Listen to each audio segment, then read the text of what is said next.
There's a part of you you've been taught to fear, a whisper that lives just beneath your thoughts. It doesn't speak in polite words or safe ideas. It growls, it tempts, it seduces. And every time it rises, you push it back down with shame, with guilt, with the polished mask of who you're supposed to be. But what if the very thing you're running from holds the key to who you truly are? Carl Jung didn't believe the goal of life was to become good. He believed the goal was to become whole. And to be whole, you must make peace with the one thing most people spend their entire lives denying: the shadow. Your shadow is not just the collection of your flaws and insecurities. It's everything you were told not to be. Your hunger, your rage, your lust, your power, your unfiltered, unapologetic self. All shoved into the dark, all waiting for the day you'd be brave enough to look it in the eye. But most people aren't brave. Most people choose the safety of their social mask. They tell themselves stories about being moral, being nice, being selfless. But what they've really done is amputated the most alive parts of themselves.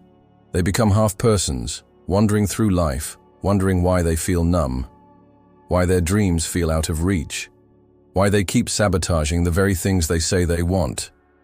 And it is simple because they've exiled the one force inside them that actually has the power to change their fate.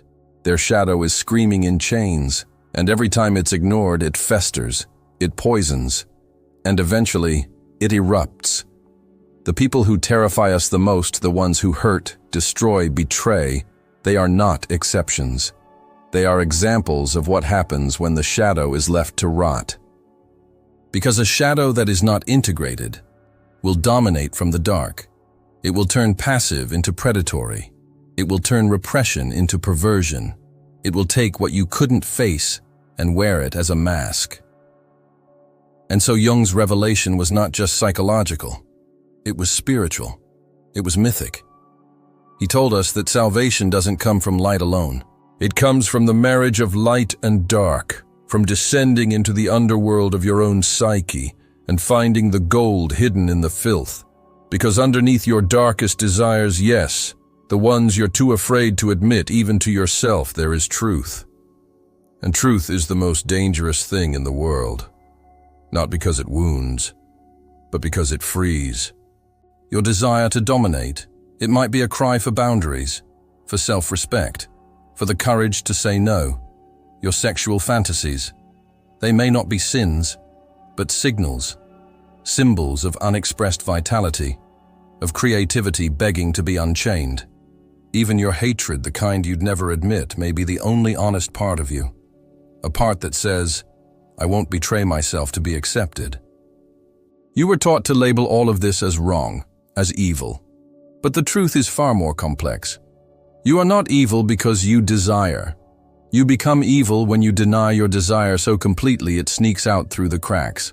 When you wear a mask so long you forget there was ever a face beneath it. Jung warned us, until you make the unconscious conscious, it will direct your life, and you will call it fate. And so, most of us aren't living lives we chose. We're living the lives our wounds chose. The ones our guilt allowed. The ones that kept the mask on, even when it was suffocating us. But the moment you decide to walk into your own darkness, not to indulge it, but to understand it, you become dangerous, not to others, but to every lie you've ever told yourself. And that's when real transformation begins. To meet your shadow is to meet the parts of you buried to survive. But survival is not the same as living. You were not born to be tame. You were not born to please. You were born to become. And becoming is a violent process. It will shatter the illusions you've built. It will strip you of your comfort. It will force you to sit in the fire of your contradictions, your love and your rage, your compassion and your cruelty, and instead of choosing one, you must learn to hold both. This is the path the mystics walked, the warriors, the visionaries, the ones who dared to become fully human, not saints, not devils, but something far more terrifying: integrated beings who could look both God and demon in the eye, and claim them as parts of the same soul. And so the question is not, do you have a shadow? The question is, will you face it before it devours you? The world doesn't want you whole. It wants you predictable, useful, decorated with just enough freedom to feel alive, but never enough to wake the monster sleeping inside you. Society isn't built to handle authentic individuals. It's built to reward conformity masked as virtue. And so it teaches you to amputate everything wild, every primal instinct, every selfish thought, every untamed emotion until what remains is a sanitized shell, a model citizen, a domesticated soul. But underneath that shell, your shadow waits coiled like a serpent, waiting for a crack in your smile, a moment of weakness, an unguarded night when the voice inside whispers, "There is more to you than this." That whisper is not temptation. It's a call. The same call that pulled shamans into caves, monks into silence, warriors into solitude. It is the ancient summons to walk the inward path, the path of power. Not the power to dominate others, but the power to integrate yourself, to make peace with your chaos. To look at your most shameful desires and say, "I see you. I will not run." Because until you look, you are not in control. You're at the mercy of what you've refused to face. That's why people crack. Why the quiet man snaps into violence. Why the devoted wife cheats without knowing why. Why the smiling neighbor turns predator. It's not out of nowhere. It's the return of the repressed. It's the shadow, having grown too loud to ignore. And in that moment, the mask splits. And what's been hiding beneath finally takes the stage. Jung knew this intimately. He didn't theorize the shadow from an ivory tower. He met his. He gave it a name, Philemon. He chronicled the descent in his red book, where he described visions that walked the edge of madness. Demons with human faces, gods in grotesque form. He learned that the unconscious is not polite. It doesn't obey reason. It speaks in symbols, in myths, in the twisted language of dreams. And those dreams, however disturbing, are messages, portals, invitations to meet the parts of you that don't fit into daylight, the parts that hold your deepest energy. And if you dare to listen, not judge, not suppress, but listen, you unlock something terrifyingly real. Because here is the secret the world won to tell you. Your darkness is not your enemy. It is your raw material, your sacred chaos. And if you can stand it, if you can hold your hand in the fire of your own contradictions, you will find buried within it the very thing you've been searching for: freedom. Not the soft freedom of pleasure, but the brutal, holy freedom of truth. The kind that doesn't ask permission, the kind that doesn't apologize for existing. It is no coincidence that the archetypes we are drawn to, the anti-heroes, the rebels, the outlaws, all walk this line. They are not good in the traditional sense, but they are real. They are whole. They say the things you're afraid to say. They do the things you've only fantasized about. And we envy them, not because they're perfect, but because they've made peace with their imperfection. They have accepted the duality, and in doing so, they've become unshakable. To embrace your shadow is to become that archetype in your own life. Not to mimic the rebellion, but to embody the truth. Your truth. Even if it burns, even if it isolates you, even if the world calls you mad for doing so. Because once you see it, once you truly witness the forbidden self, you cannot go back. You cannot pretend to be tame.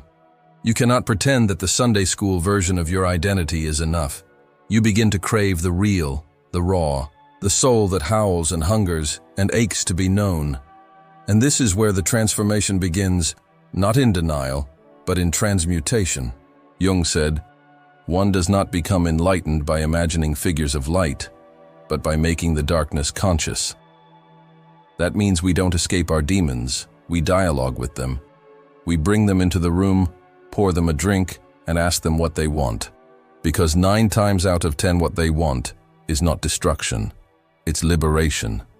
Your shadow doesn't want to ruin you. It wants to be recognized. It wants to be used. That rage, it could protect the innocent. That lust, it could fuel your art. that hunger for power. It could become the spine of your purpose, but only if you claim it. Only if you stop labeling it bad and start learning its language. Otherwise, it will speak in sabotage. It will speak in addiction, in shame, in explosive moments you don't remember choosing. So don't wait. Don't wait until the mask slips and your repressed self hijacks the wheel. Don't wait for the breakdown, the betrayal, the scandal that forces you to ask, "What the hell have I become?" Ask it now. Ask it when you're still in control. And then, go meet the monster. Because it's not a monster. It's you, the full you. The one with teeth and fire and unbreakable truth. The one you were always meant to become, not despite your darkness, but because of it. But let me be clear. Embracing your shadow is not some romantic quest. It is brutal. It is surgical. It will carve away every delusion you've clung to for comfort. It will expose the rot beneath your polished identity. You'll see the games you play, the masks you wear, the lies you whisper to make yourself feel innocent. And that innocence, that fragile, fabricated goodness will die. Because the truth is, no one is purely innocent. And that is not a tragedy, that is your liberation. You were not born to be harmless. You were born to have claws, to possess the capacity for destruction and then choose not to wield it unconsciously. That is what morality is. Not the absence of darkness, but mastery of it. And mastery does not come from ignorance.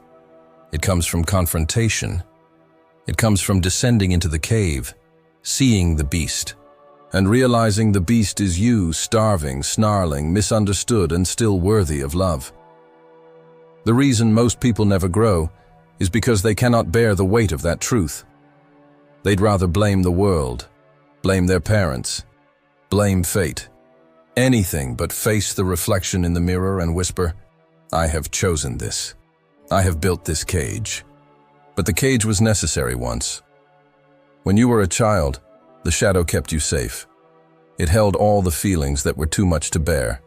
The pain, the rage, the longing. You weren't allowed to express them, so you buried them. That was survival. That was intelligence. But now, as an adult, those same strategies imprison you. You can't become whole with half your soul locked away. So go back. Go back to where you hid it. Remember the first time you were told you were too much, too loud, too angry, too wild. Remember how you folded yourself into silence, how you learned to perform instead of feel, how you chose approval over authenticity. That moment is the wound, and inside that wound is the shadow waiting to be reclaimed. Waiting for you to say, "I don't need to be safe anymore. I need to be true." Because the paradox is this: when you deny your darkness, it controls you. But when you embrace it, it frees you. It becomes the fuel for your evolution. Every part of you that you've tried to destroy, your jealousy, your arrogance, your lust, your ambition, those are not sins. They are signals. Misused, they create chaos. But integrated, they create sovereignty. And sovereignty is the one thing the world cannot give you, and the one thing it fears you might find, because a sovereign individual cannot be manipulated. They do not beg for love. They do not shrink to fit expectations. They do not wear masks to be accepted. They stand in their wholeness raw, radiant, and real. And the world doesn't know what to do with that kind of person.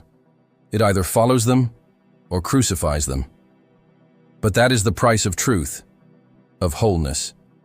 And that price is worth it. Because once you cross that threshold, once you reclaim your forbidden self, you will never again settle for the half-life you were living. You will never again look at your reflection and see a stranger.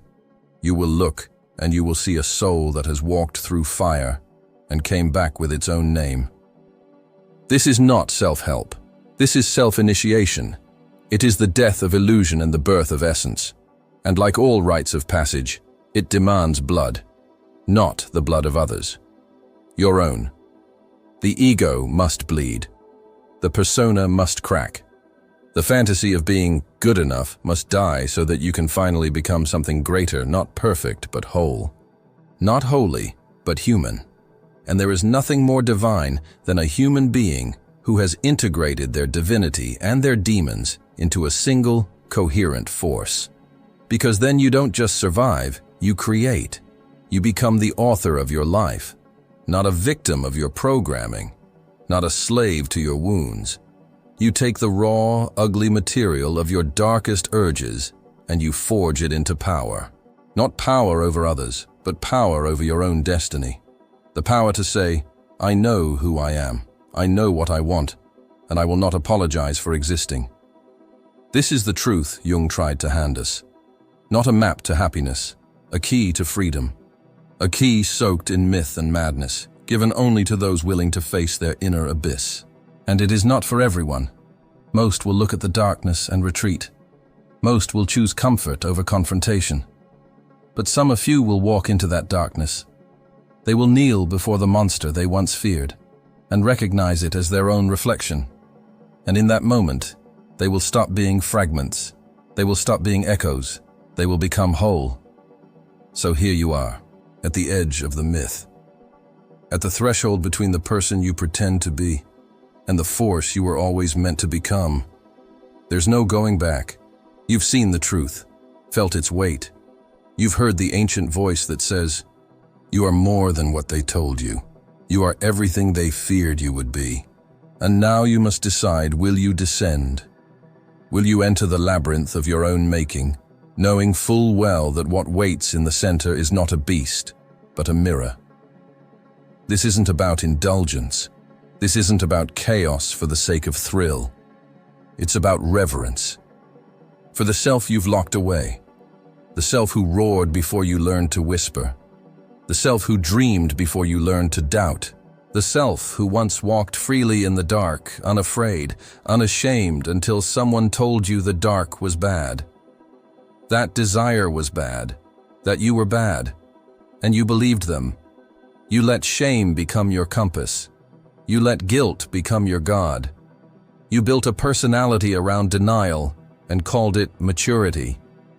But now the veil is thin, and something inside you is stirring, something older than language, older than law, a knowing that says, you were never meant to be good. You were meant to be whole. Wholeness is violent, not because it destroys others, but because it dismantles every illusion you've used to protect yourself from your own magnitude. It is the final act of courage to stop editing who you are, to stop asking, is this acceptable? And start asking, is this true? And that truth may terrify the people around you. Because once you embrace your forbidden self, you stop playing the game. You stop nodding along. You stop shrinking. You become a living contradiction, a person who can feel rage without being consumed by it. A person who can crave without being owned by their hunger. A person who can walk with both angels and demons and bow to neither. That's what it means to integrate the shadow. Not to be perfect, but to be real, fully, messily, gloriously real. To say, yes, I have darkness in me, and I choose to see it, hold it, wield it not in violence, but in purpose. Because that darkness is not your shame. It's your origin, your creative furnace, your secret language with the universe. The very force that turns raw pain into poetry, trauma into power, silence into song. And now, in this moment, you feel it, don't you? That tremor in your chest, that flicker in your gut, that sacred chaos rising. It's not fear, it's recognition. The forbidden self is waking, and it does not beg to be let in. It kicks the door down, it takes the throne, and it says enough. Enough hiding, enough performing, enough pretending that you are less than the wild cosmos that forged you. You are not a broken thing to be fixed. You are a buried thing to be unearthed, a forbidden thing to be set free. You are rage and rapture. You are hunger and healing. You are death and rebirth in the same breath. You are not light alone, you are the storm that births it. So embrace it. Take back what you left in the dark. Name your shadow. Speak to it. Dance with it. Ask it what it's been protecting you from. And listen not with judgment, but with reverence. Because it has always been there. It is the guardian of your unlived life. And if you do not make peace with it, you will spend your years chasing ghosts, lovers you cannot keep, dreams you cannot realize, patterns you cannot break, because all of them are echoes of the self you be locked away. But you can stop running. You can open the door. You can say, I am not afraid of my depth. I am not afraid of my desires. I will not shame the parts of me that once kept me alive. This is your rite of passage. The descent is not the end. It is the beginning. Every myth, every sacred text, every great life, they all follow this arc. The call to the underworld, the confrontation with the shadow, the return with the gift. And now you carry that gift. Not perfection, not purity, but a self forged in the fire of truth. A self that cannot be controlled because it is no longer at war with itself. That is what makes you dangerous. That is what makes you whole. And so when the world tries to pull you back, when it says, don't be too much, when it whispers, stay small, stay safe, you will smile. Because you've seen the underworld, you've faced the dragon, you've walked into the cave of your darkest desire, and instead of slaying the monster, you listened to its song. And in that moment, you became what few ever dare to become. A soul on fire, a truth with a pulse, a human being, finally, fully free.